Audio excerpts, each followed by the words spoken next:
So, gentlemen, I am here to talk to you about the status of the long-anticipated relocation of the hot mix asphalt plant at PJ Keating.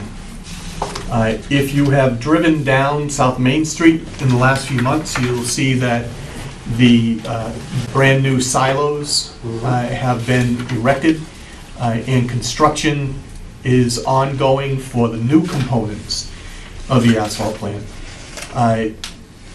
It is my understanding that if it hasn't happened already, it will very shortly, that the season for making asphalt ends, and during that time, the components of the existing asphalt plant that they will be using at the new location will be dismantled and moved and reinstalled with an anticipated start date for their next season of asphalt production at PJ Keating in the spring of 2020.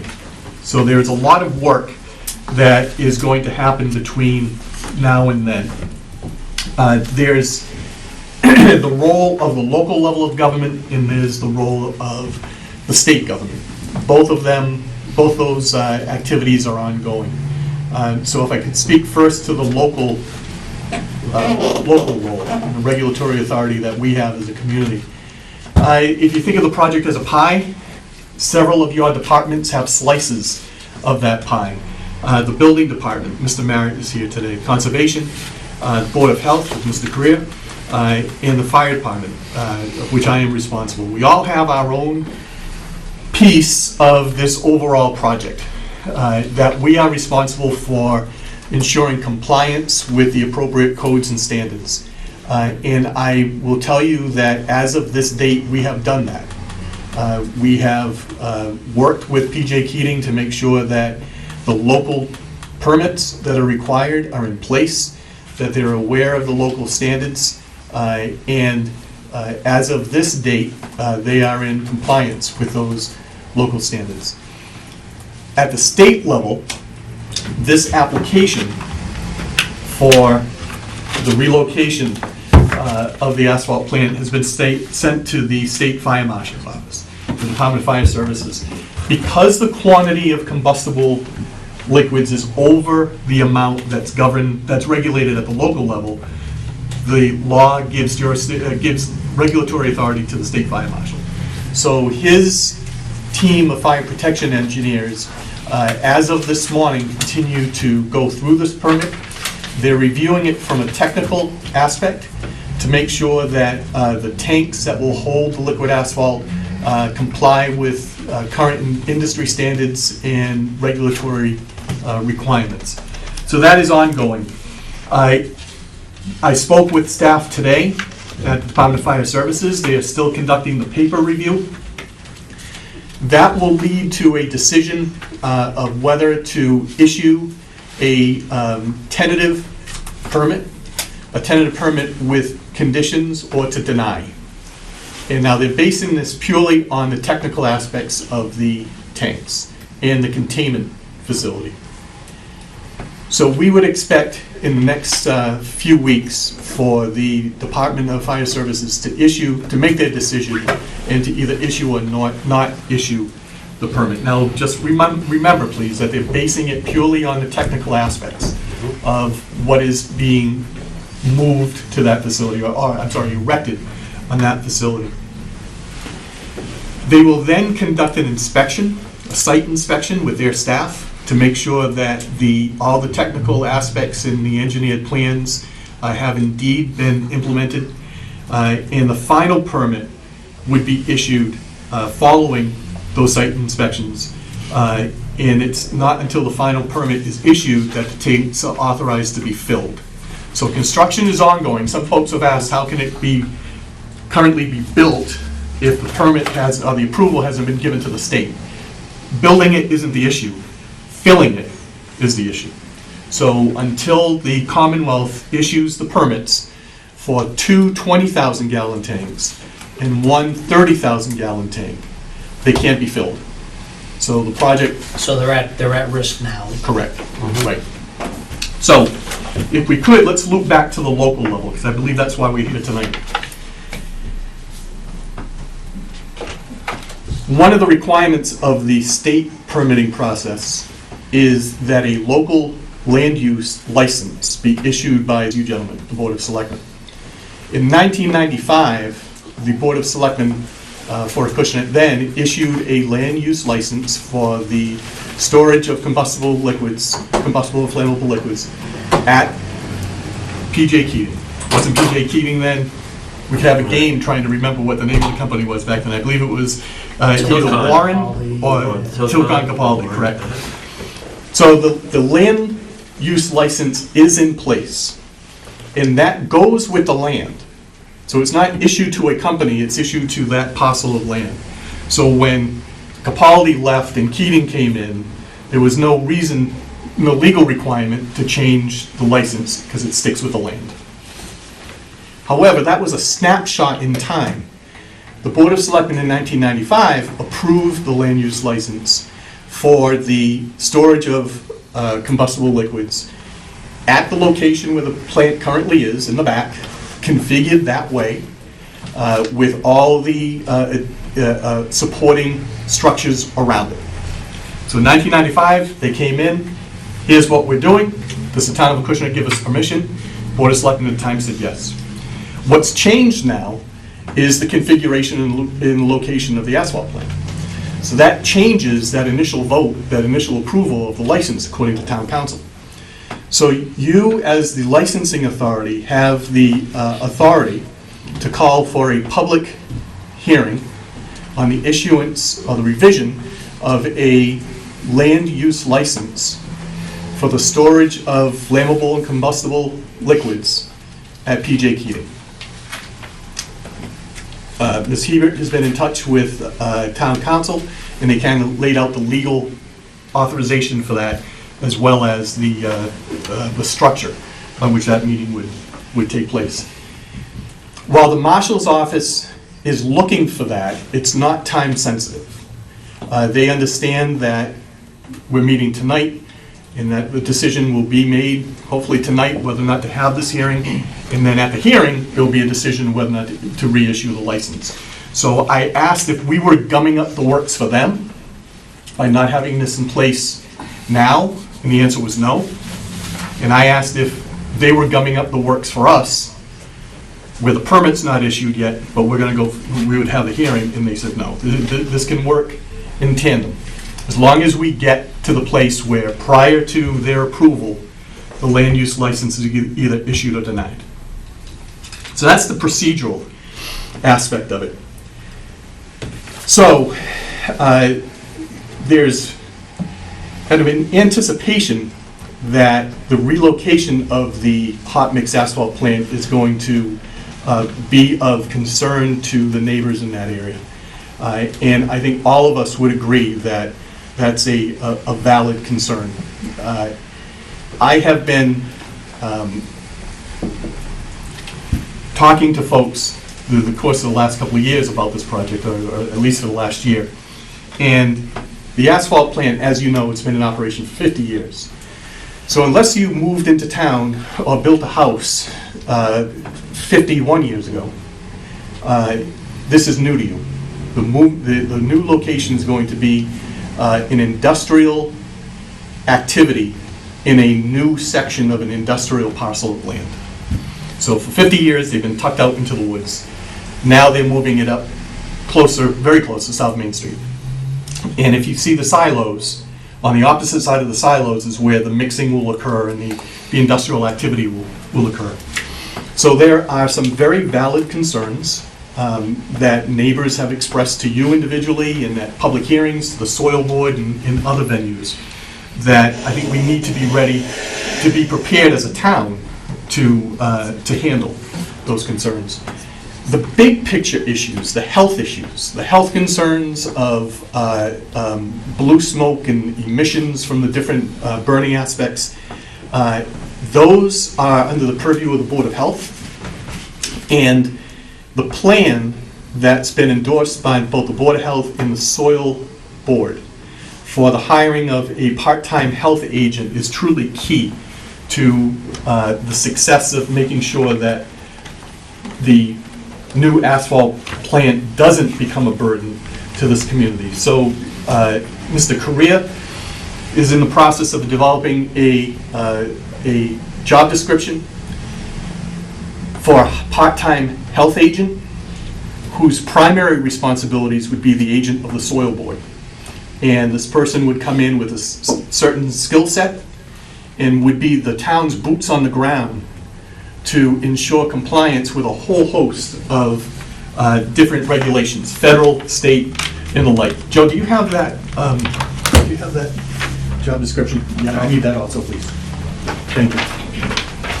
So the job description is very lengthy, and from what I understand, the funding is in place for the current fiscal year. The goal would be to have this person online prior to the spring startup. So as soon as this machine is turned on for the very first time, we have a Town of Acushnet employee on site, ready to make sure that all the requirements are being followed and that we're protecting our interests. So one of my recommendations, beyond having the hearing for the license, the public hearing, to give the townspeople and the neighbors a chance to address this, would also be to really advocate for this position and to keep the momentum going towards getting it filled so that by April 1st, we have that person trained and ready to engage in this activity. The second, though, is what do we do with those complaints that are not going to be health in nature? So the health agent will be there, but what happens when you get a phone call regarding noise? Or, the Ms. Hebert comes in and her answer machine is lit up because of a smell from the asphalt plant. A few nights ago, the fire department chased down a strange odor that was called in on Roosevelt Street. Roosevelt Street's right over here. We determined that it was from the asphalt plant, and it was just atmospheric conditions kept the odor, and the wind kind of drew it this way. We're quite a distance now from the asphalt plant, yet folks on Roosevelt Street were picking up the odor.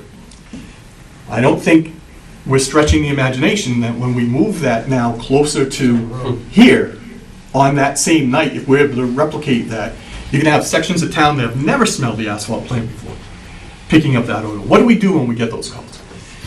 Well, one of the things I think, we don't want to fail the residents by setting up a system where we simply have them call PJ Keating. That puts too much of the responsibility on Keating to kind of self-police.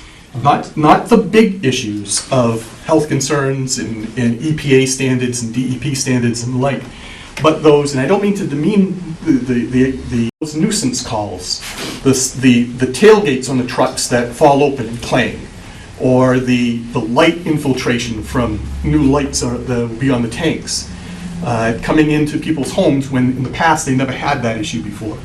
So in speaking with Mr. Correa and others, my final recommendation, our final recommendation would be the creation of a nuisance abatement plan that the stakeholders, the Board of Selectmen, the Soil Board, Board of Health, and others work with PJ Keating to develop a plan of receiving, managing, and reporting back to you on those nuisance calls that come in.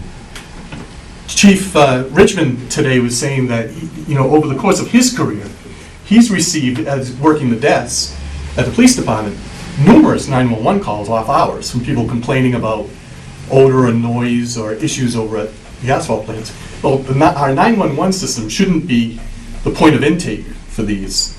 So I think we need to step back, take a look at putting together some kind of internal infrastructure so that when these concerns come to us, and they will, they're going to come to us.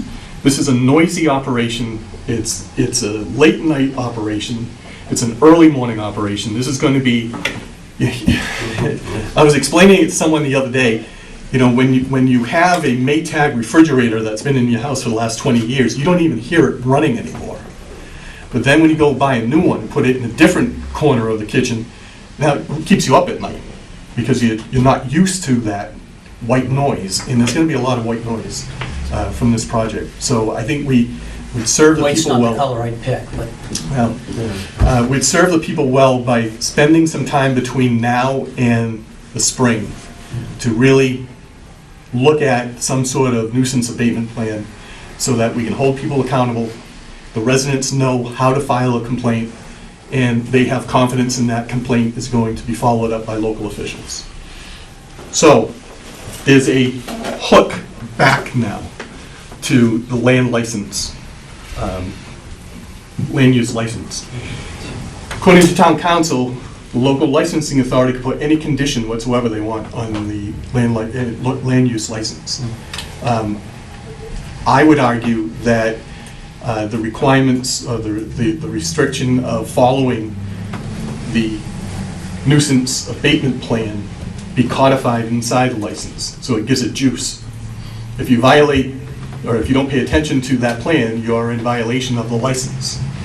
Depending on what town council says about that, we may want to put it in the soil removal permit that's issued by the soil board as a condition for PJ Keating operating, not just the asphalt plant, but the entire quarry. They are given a permit by you, signed by the Board of Selectmen, comes from the soil advisory board, but it's issued by the Board of Selectmen, and we can put a condition in there that the nuisance abatement plan needs to be followed as well. So you have some teeth in making sure that what we all expect to happen, which is, again, it's bound to happen. You know, this isn't a silent operation. We're moving it from a sparsely populated area of town to a heavily populated area of town. So we have to expect there's going to be some concerns. So those are the recommendations that come before you tonight. The public hearing on license, your support and direction to put together a nuisance abatement plan, and a very strong endorsement of keeping the momentum going for the assistant health agent. yeah, come upstairs. On the 3 pages you've given us, Chief, the second page in, it says 100-yard setback, location of utilities, and it's got a green circle drawn, Yep. but it's pretty much starting from the edge of the circle from the road. And then the third page says a 500-yard 500 setback, Right. and that one's coming from basically the river. Right. Can you explain those two circles? Yeah, this is a request of the permit application to the state. They want to see a 100-yard setback, 300 feet, so that they can see where the utilities are. And if you look within that green circle, there is stormwater discharge route, electrical, the legend is up there in the corner. So this identifies for the fire protection engineers within 100 yards where the public utilities are rolling in. And then for the 500-yard, the requirement is to see the closest body of water. Is there a body of water within 500 yards? And the answer is yes. It's not only the retention ponds on PJ Keating's within their property, but it also just nicks the New Bedford Harbor. So this is all to meet the requirements of the state application. So they moved the tanks, right, or put new tanks? Those are new silos. Okay, so shouldn't have we done this before they put the tanks in? Well, as Mr. Cabral said, you know, they're assuming a modicum of risk that the overall project would fail approval either at the state level or through the land license issued by you gentlemen. The building permit for that was pulled and was compliant and has been inspected. So they requested permission from the town to erect those on foundations and the other equipment, and it was all found to be in satisfactory condition, so that proceeded. But again, the operation of it doesn't occur, that those tanks don't get filled, which stops this whole process, unless the state gives the final okay from their perspective, and included in that final okay is documentation that there's a valid land use license issued by you gentlemen. So that's my next question. What happens if we don't approve the license, the land use license for these for this whole thing to be moved up front? It kind of just seems I like would the assume cart we end up in- before the horse, Right. right? I would assume Am we I end up- imagining this, or am I saying it right? You're right. No, you're right. Well, again, part of the state's permitting is they have to review on paper and then go and inspect in reality the tanks. So they were gonna have to build it anyway. We knew it was gonna be built before the final approval came in. So the question is, for the state, did they build it technically the way that they were supposed to? Yeah, it's interesting. Can I, can I jump in? Thank you. Mr. Chair. So, this is something I latched onto early on in my term as a selectman, and attended some public hearings, and I'm a member of the soil board, and learned a lot through that process. And I think if there's one thing I've communicated very clearly to PJ Keating, number one, that they've not been a good neighbor over the last bunch of years. I think they're trying to become a better neighbor, but they've not been a very good neighbor in the town of Acushnet.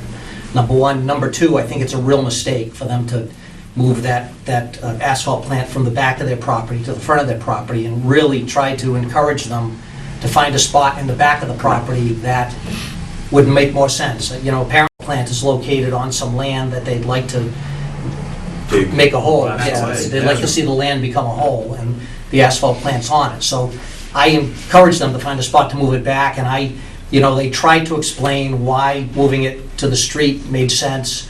And my conclusion is it makes sense because it's profits over people, and it's more financially viable for them to have it on the street. And we're going to try harder to be a good neighbor, but I don't think they can guarantee that. And to date, what I've been told is, well, given the zoning of the site, there's nothing I can do about it as a selectman. The site complies, it's industrially zoned. There's nothing we can do about it. So I'm hoping there's something we can do about this, because I really object to that asphalt plant at the front of the property. As a member of the soil board, Mr. Correa has been working hard on the environmental issues and on putting details in their license to try to make them less of a public nuisance, to make them a better neighbor. But moving that plant to the street is a mistake on their part, in my opinion. And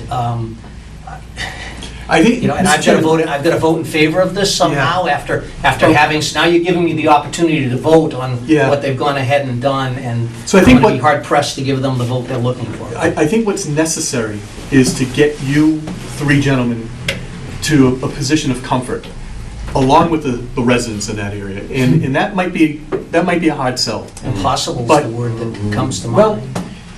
what I would ask, just kind of thinking outside the box, is if legal counsel opined to Ms. Hebert that you have the authority as a licensing board to set conditions, including the term of the license.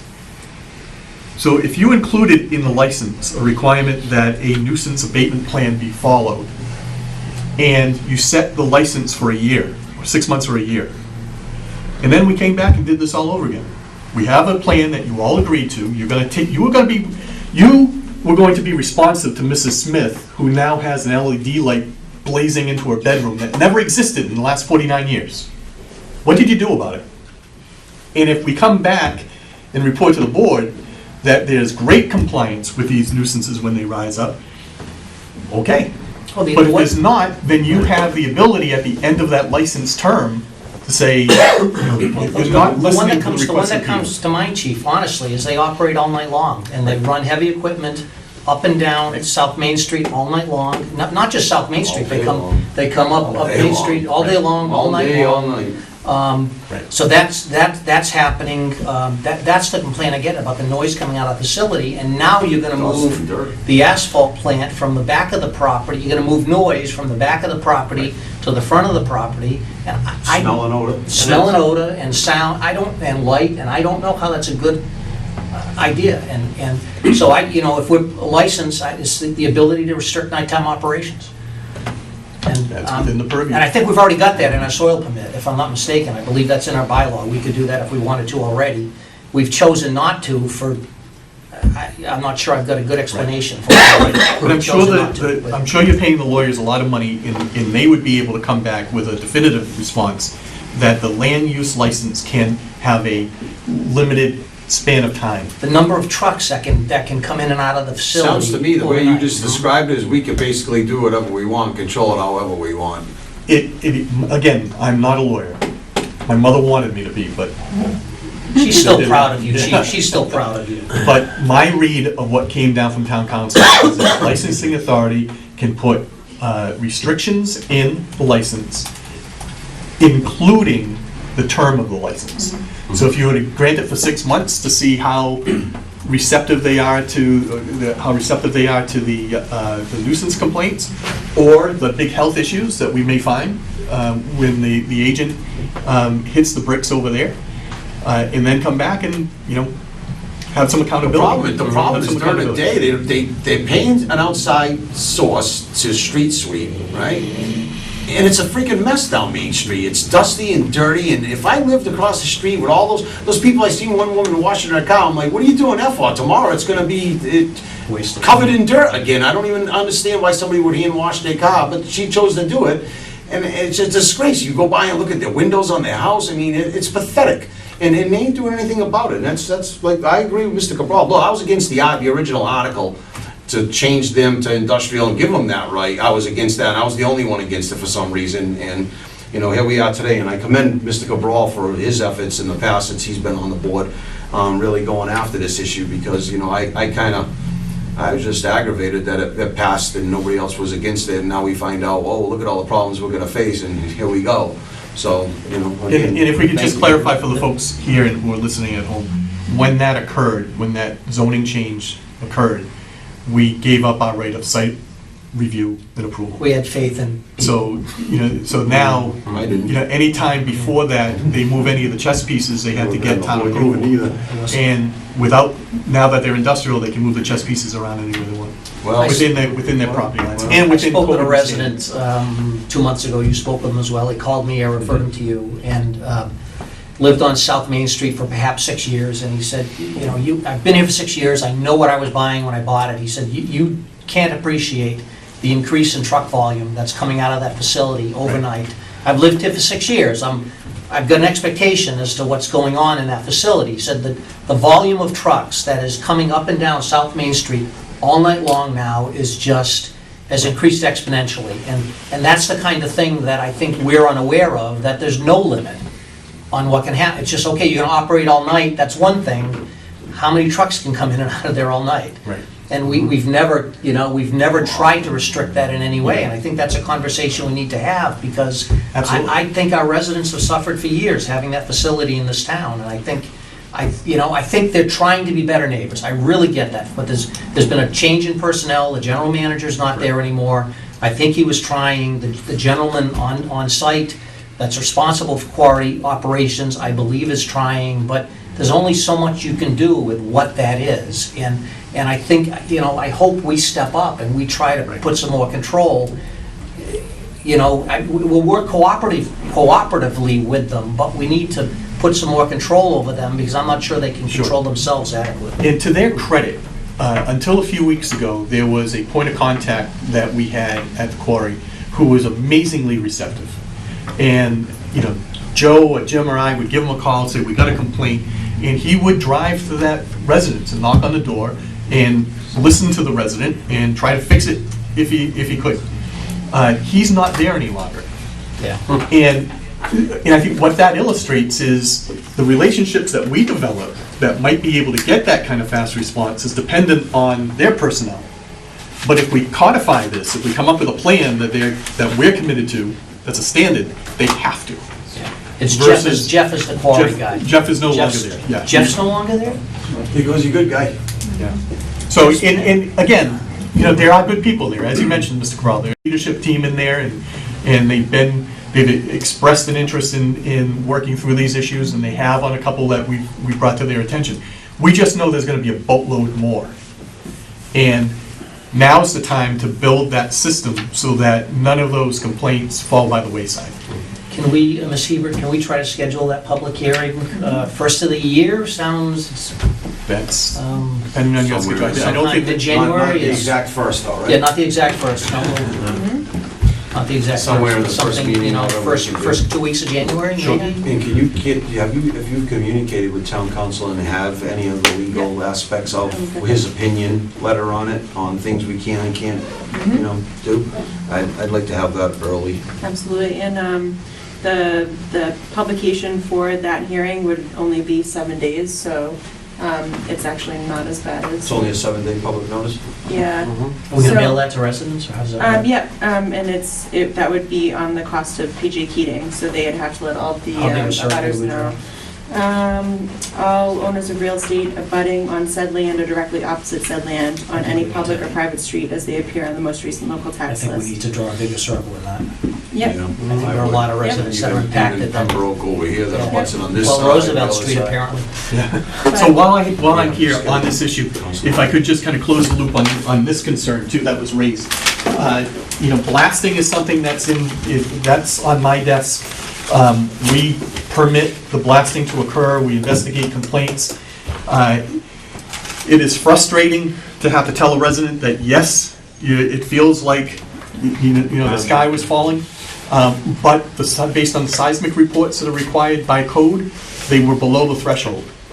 However, residents have raised concerns over the years of blasting and any possible damage that may have occurred to the natural gas infrastructure around the plant. So to their credit, Eversource Gas, twice now at our request, has gone out and surveyed all the streets around the quarry, who would be most impacted if there was damage occurring, because the blast energy works its way outward. And both times they came back with positive results. There was no leaks in the road. Eversource accepts a standard of leaks that's, Well- zero is not what they found. They found an acceptable level. So of within their leaks is what they standard, found. their report back to us. It's is not, that it's they're- not any more leaky than becomes a problem for us. It's our But standard. the effort was made to go to those local streets at our request by the public utility to inspect for leaks, and they reported back that none were found. So we're on top of that, try to do it twice a year, just to kind of give the residents some assurance that, yes, it seems like your house is shaking, but a lot of that is air concussion, and we're staying on top of what's below the ground. I think. Okay? Chief, thank you. All right, so we're going to schedule a public hearing. Public Yeah, Mr. hearing. Gasser? Yeah. Mr. Chairman, I think you hit it spot on, is we need to do the public outreach a little bit further out. Yeah, we need a bigger circle, we need a bigger circle. You gotta go on all sides and make sure it's right. Half a mile anyway. I'd rather have 100 extra people than not anyone show up and they say, well, you didn't notify us. Yep. Half a mile anyway. We got that. You got that? Yeah, we've done it before. We got it Roosevelt's, how far is Roosevelt from? Pretty far. A mile? 4 or 5 We streets. might not have that. We'll work on it for sure, yeah. Thank you, Chief. All right, thank you. Chief. Thank you. All right, next.